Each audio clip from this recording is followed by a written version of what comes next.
جسے یہودی آج تک مقدس سمجھتے ہیں۔ یہ ہیکل سلیمانی مسجد اقصی کے بالکل قریب ہے۔ نبی کریم صلی اللہ علیہ وآلہ وسلم نے فرمایا کہ مسجد حرام میں ایک نماز کا ثواب 1,00,000 نمازوں کے برابر ہے۔ مسجد نبوی میں ایک نماز کا ثواب 1,000 نمازوں کے برابر ہے، اور مسجد اقصی میں ایک نماز کا ثواب 500 نمازوں کے برابر ہے۔ نبی کریم صلی اللہ علیہ وآلہ وسلم نے یہ بھی فرمایا کہ جب حضرت سلیمان علیہ السلام نے بیت المقدس کو تعمیر کیا تو اللہ تعالیٰ سے 3 دعائیں مانگی، جن میں سے 2 دعائیں اللہ تعالیٰ نے قبول فرما لی، اور ایک کے بارے میں ہم امید کرتے ہیں کہ وہ ہمیں ملے گی۔ حضرت سلیمان علیہ السلام نے پہلی دعا یہ مانگی کہ اے اللہ مجھے ایسی حکومت دے جو تیری حکومت کے موافق ہو، یعنی عدل اور انسان کی کہ عدل و انصاف کی فراہمی میں ہو، اور ایسی حکومت عطا کر جو عدل و انصاف کی فراوانی ہو اور کسی پر ظلم نہ ہو۔ اللہ نے یہ دعا قبول فرمائی۔ حضرت سلیمان علیہ السلام نے دوسری یہ دعا مانگی کہ مجھے ایسا ملک عطا فرما جو میرے سوا کسی شخص کے لائق نہ ہو۔ اللہ تعالیٰ نے یہ دعا بھی قبول فرما لی، اور انہوں نے تیسری دعا یہ مانگی جو شخص بھی گھر سے نکلے اور وہ مسجد اقصی میں نماز پڑھنے کا ارادہ رکھتا ہو تو وہ اپنے گناہوں سے اس طرح نکل جائے جس طرح پیدائش کے دن تھا، یعنی کہ جس طرح وہ ابھی پیدا ہوا ہے۔ اس تیسری دعا کے متعلق نبی کریم صلی اللہ علیہ وآلہ وسلم نے فرمایا کہ امید ہے یہ دعا اللہ تعالیٰ نے میری امت کے لیے رکھ لی ہے۔ اللہ تعالیٰ نے حضرت سلیمان علیہ السلام کو بہترین بادشاہت اور بے شمار طاقت عطا فرمائی تھی، لیکن اس کے باوجود وہ تھے تو انسان ہی، اور موت ہر انسان کو پہنچ کر رہتی ہے۔ انسان جتنی بھی کہ قدرت حاصل کر لے، جتنا بھی غلبہ پا لے، جتنی بھی عظمت حاصل کر لے، لیکن موت سے نہیں بچ سکتا۔ اللہ تعالیٰ نے چاہا کہ حضرت سلیمان علیہ السلام کی موت سے بھی لوگوں کو عبرت حاصل ہو، کہ ان کے دور میں لوگ جنات کے فتنے میں مبتلا تھے، کالا جادو عام تھا، لوگ یہ سمجھتے تھے کہ جنات غیب کا علم رکھتے ہیں۔ اللہ تعالیٰ نے چاہا کہ لوگوں کو حضرت سلیمان علیہ السلام کی موت کے ذریعے بتائیں کہ جنات کو غیب کا علم نہیں۔ ایک دن حضرت سلیمان علیہ السلام نے جنات کو سختی سے کام پر لگایا اور وہ ان کے سامنے کام کرنے لگے۔ آپ ان کی نگرانی کرتے رہے۔ جنات کے دلوں میں حضرت سلیمان علیہ السلام کا بہت خوف تھا، کیونکہ وہ سستی کرنے پر آپ انہیں سخت سزا دیتے تھے۔ آپ کھڑے ہو کر ان کی نگرانی کر رہے تھے۔ اس وقت حضرت سلیمان علیہ السلام کی عمر 150 سال تھی۔ جنات بیت المقدس کی تعمیر میں مصروف تھے۔ ایسے میں آپ نے ایک عصا پکڑا اور اس پر اپنی ہتھیلیاں کہ رکھ کر پھر ہتھیلیوں پر اپنا سر رکھ لیا۔ اس طرح ان کی نگرانی کرتے رہے، اور اسی حالت میں اللہ تعالیٰ نے آپ کی روح قبض کر لی۔ حضرت سلیمان علیہ السلام کی آنکھیں کھلی رہ گئی۔ ادھر جن مسلسل کام کرتے رہے، وہ یہی خیال کرتے رہے تھے کہ حضرت سلیمان علیہ السلام زندہ ہیں اور انہیں دیکھ رہے ہیں۔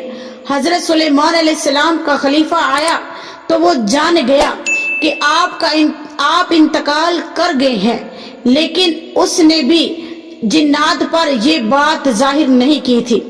اسی طرح 2 سال گزر گئے۔ جنات اس قدرت ست نگرانی پر حیران تھے۔ وہ دیکھ رہے تھے کہ 2 سال سے حضرت سلیمان علیہ السلام نے حرکت تک نہیں کی، پلک تک نہیں جھپکی۔ آخرکار حضرت سلیمان علیہ السلام کے عصا یعنی کہ چھڑی کو دیمک لگنے لگا۔ وہ اندر ہی اندر اس لکڑی کو کھوکھلا کر رہا تھا، یہاں تک کہ وہ لاٹھی ٹوٹ گئی اور حضرت سلیمان علیہ السلام زمین پر گر گئے۔ اس وقت جنات کو پتا چلا کہ وہ وفات تو بہت عرصہ پہلے ہی ان کی وفات ہو چکی ہے۔ تب حضرت سلیمان علیہ السلام کی ساری قوم کو پتا چل گیا۔ جنات کو غیب کا علم نہیں، بلکہ جن کو انسانوں سے بھی کم عقل رکھتے ہیں۔ جب حضرت سلیمان علیہ السلام گرے یعنی کہ زمین پر گر پڑے تو اس وقت جنات جان گئے کہ اگر وہ غیب کا علم رکھتے تو اس ذلت کے عذاب میں مبتلا نہ ہوتے۔ اس طرح اللہ تعالیٰ نے لوگوں کو سمجھایا کہ جنات بھی اللہ کی مخلوق ہیں اور اللہ سے اوپر نہیں ہو سکتے۔